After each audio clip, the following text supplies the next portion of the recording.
टीनी खाली बाद में आना नहीं लोगों ने।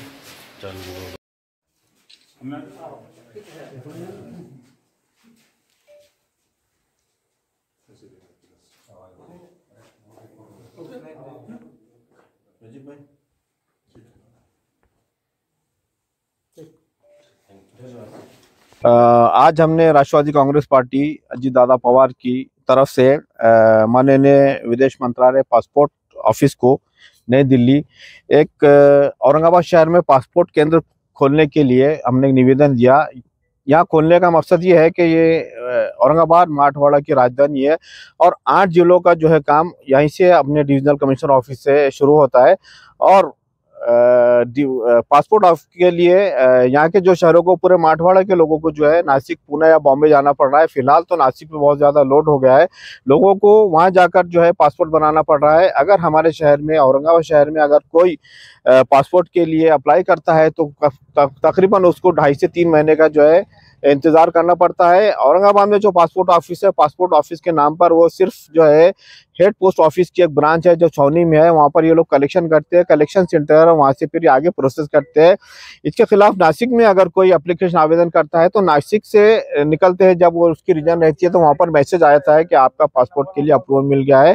क्योंकि यहाँ पर देखिए, अभी यहाँ पर औरंगाबाद में हज हाउस बना हुआ है और हज हाउस की वजह से बहुत सारे हाजी जो है उम्रा के लिए हजारों की संख्या में मराठवाड़ा से जो लोग हज के लिए जाते हैं, उसके साथ साथ उम्र का भी यहाँ पे कंटिन्यू काम हो गया है। तो लोगों की सहूलत के लिए जो हमने यहाँ पर पासपोर्ट ऑफिस के लिए हमने विदेश मंत्रालय को विभागीय आयुक्त कार्यालय औरंगाबाद के मार्फत से हमने निवेदन दिया है। साहब से मुलाकात हुई, साहब ने पॉजिटिव रिस्पांस दिया है और उन्होंने बोला कि आपका जो है, हमारा जो आपकी मांग है ये हम विदेश मंत्रालय को भिजाएंगे और यहाँ पर जल्द से जल्द राज्यातही सत्तेत आहात, केंद्रातही सत्तेत सहभागी आहे, तरी तुम्हाला मागणी करावी लागते। छत्रपती संभाजीनगरला पहिले पासपोर्ट कार्यालय सुरू होतं ते बंद करण्यात आले। त्यासाठीच आम्ही केले की ते आमचे जो निवेदन है ये सरकारकडे जो है पोहोचणे आवश्यक आहे। त्यासाठी आम्ही जो है निवेदन करीत आहे, आम्ही मागणी करत आहे लोगोंची सुविधासाठी और आम्हाला पूर्ण विश्वास आहे की ते राज्याची जे सरकार आहे ते आमची मागणी पूर्ण करेल। याबाबत आपण अजितदादांची काही चर्चा करणार आहे, आम्ही नक्की करणार आहे अजितदादांचे की त्वरित येथे आपल्या शहरात एक पासपोर्ट ऑफिस उघडण्यात यावा। अहमद जलील, शहर उपाध्यक्ष राष्ट्रवादी कांग्रेस अजित दादा पवार।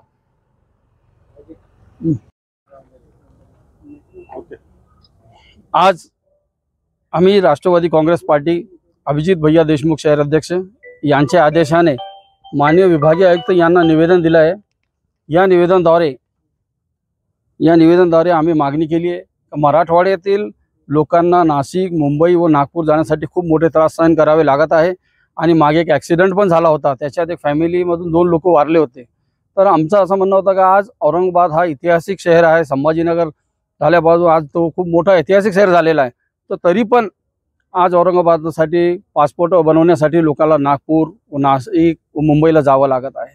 तर आमचं मान्य साहेबांना हे म्हणणं होतं का साहेब, रेव्हेन्यू तिथेही गेले तर आम्हाला तेवढंच भरणं आहे आणि औरंगाबाद शहरामधूनही आपण कारवाई केली तर तेवढं रेव्हेन्यू भरणं आहे। त्यांचं म्हणणं होतं की छावणीमध्ये आपण कार्यालय केलेलं होतं शासनाचा, तर साहेब इथून ती सुविधा प्राप्त होत नाही, म्हणून लोक नाशिकला, कोणी नाशिकला डेट घेतो, कोणी नागपूरला घेतो। तर मी म्हटलं मान्य साहेब, अगर हेच आपल्याकडे झाला तर तिथले नाशिकहून लोक डेटवर जाऊन आले तर 2 दिवसात तिथून पासपोर्ट येतो आणि नागपूरला जाऊन आले तर 5 दिवसात पासपोर्ट येतो। मग औरंगाबाद व संभाजीनगर शहर जिल्ह्यामधून पासपोर्ट गेल्यानंतर मग त्याला का 2 महिने लागतात, त्याला का वेटिंगमध्ये डेट भेटते? आता हे म्हणणं होतं, कारण की आमचाही शहरामधून महायुतीचे आमदार आहे, खासदार आहे, तर आम्ही सर्वांना ही मागणी केली आहे। मान्य अजितदादा पवार यांनाही आम्ही अशा बाबतीमध्ये चर्चा झाली आहे, आम्ही दादाकडे जाणार आहे। दिनांक 26-27 तारखेला या विषयामध्ये दादाकडे चर्चा आहे। आणि दुसरी गोष्ट, मागे अजितदादावर आम्हाला एवढा विश्वास आहे की अजितदादाने हज हाऊसचा आम्ही निवेदन दिल्या 3 दिवसात दादाने आमच्या समोर मान्य अल्पसंख्याक मंत्री अब्दुल सत्तार साहेबांना बोलून सांगितले होते की 3 दिवसात मला यासाठी निकाल द्या। तर मान्य अजितदादा यांच्या आदेशावरून 3 दिवसात हज हाऊस ओपनिंग करण्यात आला होता। छत्रपती संभाजीनगर हे जागतिक लेवलचं शहर आहे, जागतिक लेवलच्या सुविधा नाही, याबाबत काय वाटतं?